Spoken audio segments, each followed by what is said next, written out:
Hello and welcome, I'm Mystical. This is Mystical Gaming. Grab yourself a couple, we're jumping into Watcher Realms and it's Gear Raid 3, Stage 22, not easy.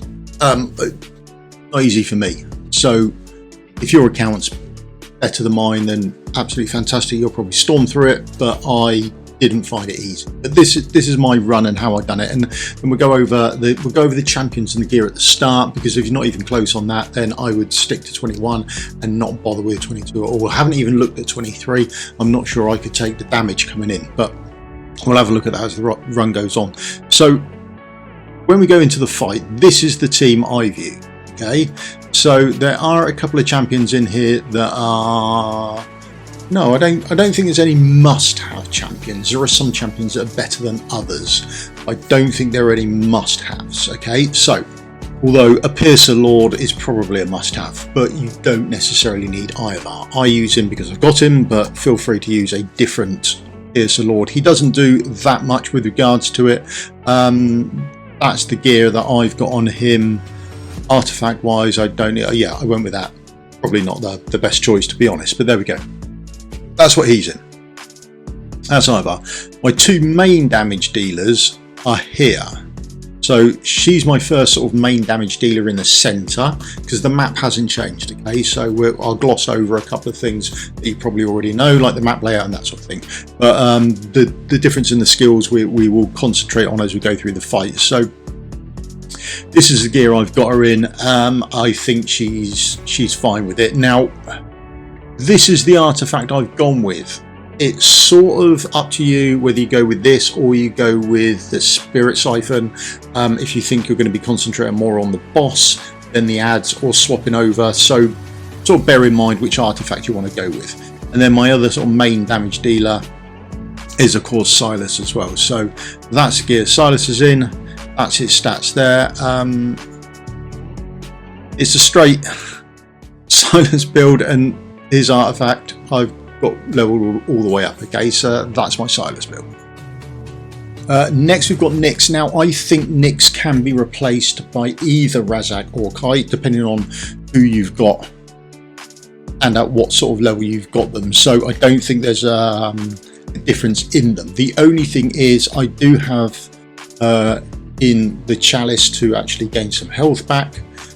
Are you helping? So she's there as well. Now that's my Nyx. There's a build there. She does need the artifact on, or you need a different way to do some healing with it. Okay, so that's realistically with the Nyx, but feel free to swap and change her. So there's Idril. So, and there's her gear. She's fine. She's replaceable. Feel free to chuck someone else in. There's no great shakes. We're not too worried about abilities or anything like that. There's my Lord Torador. He's in there because he's a Lord and because he's a tank. I use a tank in this, and we'll come on to that later. You may not have to, and there are other ways around it as well. Right, Invisibility champion. I use one. I'm yet to find a way through this without using invisibility, so that is at best annoying. It seems horrible that there isn't a way to just put invisibility on, or have invisibility as an artifact if you're going to use it, or a piece of kit or something like that. So that's annoying that you will probably need an artifact. I haven't got the other artifact. I haven't got the other invisibility champion legendary, so I'm using Hattie. That's her build there. Her skills are all done, and that's the artifact I'm going with. Okay, so that's her build. Volker. I don't think she's required. I think she makes your life easier, which is an absolute win. I don't think she's required. Next we're looking at our healers. So I'm using Eloin. Use whoever you like. Your Eloin build's going to be your Eloin build, and go for whatever you want to put on her. And there's Diachan. She is mostly being used for me as a healer because my healing is subpar, to be honest. Skills are all done. Got her artifact. I use hers because I do swap her about, so I just use her artifact. Okay, so that's the team I'm using. Most are replaceable. I think, but you will need an invisibility champion. I think that is about it, and they're the sort of stats you're going to require, because I don't do it by much. Right, hopefully up here I'll be out the way of everything going on. Right, so she's down as my first hero. Okay, now she's doing that left hand side of the middle lane for me. Her ultimate does just about clip into that left hand lane as well if you actually need it. My next DPS, Silas, is going down before I put Daichan down, and she's going to start giving that inspiration buff to them as well. Okay, so I trigger her ultimate before I trigger any of the others. Okay, so I can get those buffs actually working on her as well. Okay, so that's the start. Now, next part is my first invisibility champion. I'm using Hattie. I put her down this time facing from the right to the left. The reason for this is some runs I didn't have a lot of luck getting that mob down on the right hand side with Silas, and Hattie can actually clip in there and clear it for me as well. Okay, so that's what I've done. But once Hattie's done killing that mob, we can recall her, which will give us enough coin then to put our healer down, and we need our healer down because life is going to get really bad for us really quick. So this is the first ability the boss has got. Send 2. After casting this skill, the Celtic Empress basic attack targets 3 enemies at the same time and inflicts 5 seconds of continuous damage. It inflicts a lot of damage and does continuous damage, so there's a lot going on. That's why I was saying earlier my healing is subpar, but we'll have a look at this when it comes in, because there is something a little bit strange about it, but we'll cross that in a second. So here we go. I can only see 2 shots there, and then when they land, next thing we notice is 2 heroes have taken damage, and they've taken a lot of damage. Now, firstly, they take a lot of damage, and secondly, remember, you've got 5 seconds of continuous damage going on there, so it's a lot of incoming damage from the boss, which requires a lot of healing. So got to be aware that you do need some good healing for this as well. This is why I haven't tried the next stage on. I don't think I'm going to manage it with the gear I've got or the healing I'm doing. Okay, so I haven't reported that it's only 2. I'm thinking let's not, but there you go. Now the next ability the boss is doing is Abyss Command 2. We already know about that, and the Empress is periodically summons abyssal horrors to fight for her. They will fly towards the surrounding heroes, dealing AoE magic damage if you don't clear them off in time. Okay, so there we go, and I do not always clear them off in time. Okay, that is a lack of, I suppose, gear on my part or awakened champion. So there we go, that's what's happening there. Now I sort of wait for as long as I can, and then I trigger off my Silas as late as possible with his ultimate, so I get as much DPS done on the boss. So the boss is down to sort of 60% before we have to change over, and I change my Daichan over to the healing aspect of it because I don't have enough healing coming in. And then as soon as it's available, I put my AoE healer down, or my AoE DPS down on the left hand side. There you can see there, Nyx is going strong just below me as she takes damage from the boss. The boss hits her, and she can also, the boss will also do that Ascend Command 2. Nyx can get hit from that as well, or wherever you've got on the left hand side. That's why they're in that artifact to do the healing, but they need people up there to hit to heal. Okay, so those nice AoE hits they're doing, she's going to heal for a lot on those. Okay, but you do need to be able to heal from these. There we go, there's her ultimate now. Now she's triggering off a fair bit of healing. Now the next important part, there's a lot going on in this fight. I have now got almost actually ready to go back out. Okay, but this is because I've got Volker on the team, but it is too early to place her out. Do not put her out now. I don't know how the other invisibility champion works, but I know how long I've got and where I go with Hattie. Okay, so I'm waiting. Right, I wait until, there we go. If you have a look at the timer now, that's the timer for me, because Hattie's only got 40 seconds of invisibility. I need to kill this mob, so I need to go down early enough to get enough DPS on to kill this mob, and late enough that I've got invisibility that will last long enough for those other 3 or 4 mobs that spawn on the top right that will come down at me. Okay, so that's sort of where I time my Hattie. Remember, I've fully skilled her up, so she's got 40 seconds. I think she gets another 3 seconds from her exclusive artifact as well, okay?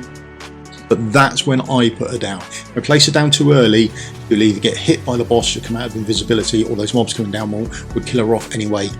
So I place her down as late as I can, and that's about it for me. That's about as late as I can place her down, okay? Make sure that this time you're facing her from bottom going up and not the other way round.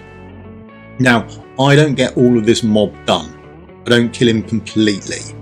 If you've got slightly better gear, you're probably better off than me, so I get him mostly done. Now the next thing I do is I place my Eye of R down there, but Eye of R could be anyone who can do airborne units. There isn't much damage to do, and whilst he goes down, I'm also looking at that left hand side. I can see down here that left hand side, all my mobs are now dead on this left hand side, which means Nyx has now got to come in. Remember, Nyx is only healing herself through that artifact. The artifact's only going to heal her when she does damage. No damage, no mobs there, she's not doing any damage, she will die. If I don't recall her, I do not have enough time, if she dies, to then place her back out. If I recall her before the next lot spawn, I've got plenty of time to place her back out. So make sure that you call her back in, okay? Does need to come back in. There's a lot going on in this fight, but once you've got the first 16 mobs done, that's these adds until you hit the boss, okay? Then it becomes a lot easier. Now I place my Toreador down. My Toreador's down there to take up some of the damage and reduce that healing for me. There's a lot of healing going on. Whether you could use someone else like a Constance or something like that, maybe to tank up and give healing, would be a nice shot. Over on the right hand side, we can see Hattie's doing amazing work for us. She's still invisible. I can now trigger the ultimate again, and those mobs will come down and they'll probably kill her off now. Right. Next load of things going on. So Hattie's just about to kill those mobs off, or most of them. The ones that don't get done, we've got Eye of R going to trigger off there, and then we can see this is what Toreador does. He is taking that AoE hit for us, that AoE magic damage. You can see that AoE going off, boom, nicely around him. It's saving our DPS, and that's what my tank is doing for me there, okay? So bear that in mind if you are running with a tank, or this is why I run with a tank. My healing is not sufficient. Okay, there we go, there's Hattie dead, no great shakes. I was ready to go, but I can place down I can start to think about placing other people down now, okay, because the boss is almost dead. Once the boss is dead, we can then start recalling champions, okay? So Fox can come back in, Silas can come back in. Now I place my Idril going up for some strange reason. I don't know why I done it. I think I got flustered at the time thinking this is going well, okay, because there were a lot of runs before this did not go as well. Nyx is ready, and as soon as she's ready she goes back down. There's no boss there to do damage to her, so get her down as soon as you can. Okay, this is where having Volker's gonna come in handy for you. Not essential, but she's gonna come in handy. You could take another AoE marksman if you wanted to. There are plenty of other options you could do as opposed to her. I place Volker down now to help out with some healing, because I don't know, I just want as much healing going on as possible, and it worries me that I might not have enough. Right, I place Hattie down as soon as she's available. She'll get a couple of hits on that one mob coming through. She's not essential. Eye of R and Idril take care of it without any issues, and then Idril goes off shooting all over weird places on the map, but it's not so much of an issue for me. Hattie's down there mostly to take care of those 4 mobs coming down, okay? That's what she's there for, to get plenty of damage on those beforehand. Now Idril's helping out there as well, that's why I quite like her. Lady A would be much better, but I don't have her. That's those mobs taken care of. We've got the last couple on the left hand side, and boom, we are done. We are 3-starred, and it is almost on auto, sort of. Okay, right, couple of important things about this. Right, now we've got it on auto, that's absolutely fantastic. Now I just sort myself out again, put myself somewhere a bit better. As you can see, the gear I get is absolutely fantastic, so that's well worth doing. Now I don't know if the drop rates are better or anything like that at all. I've got no idea on that. I know you get a slight bump in your materials on what you get, but do bear in mind, okay, that this is now coming up. This is added to the patch notes, okay? Added early wave refresh rules to gear raid 3 and promotion rates insignia of the marksman. Yeah, cheers for that.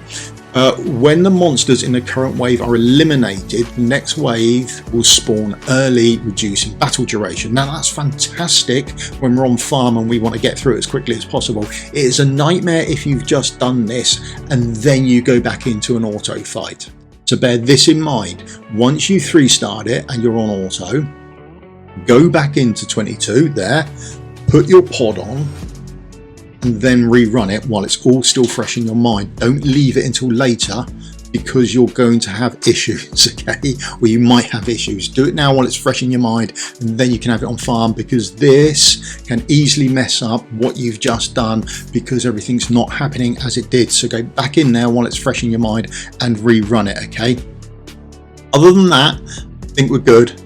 And good luck with your run. I haven't found this easy at all, but good luck to you if you're doing it. Really do. In the comments below, tell us who you're using. Lady A would be absolutely brilliant if you've got her. Absolutely fantastic for it. I believe the other Invisibility champion will be working. I will try it on my other account. I've got her on my global account, so on Monday when this patch drops, I will be trying it on there. I think she'll work absolutely fine. The gear requirements I think are quite hefty for this. It is quite a sizable jump, and whether it's worth it for the rewards or not, I do not know. Okay, but let us know how you get on. Please do the old thumbs up, like and subscribe. Does help me out, and I will see you all in a video again soon. Thank you very much for your time. Cheers. Goodbye.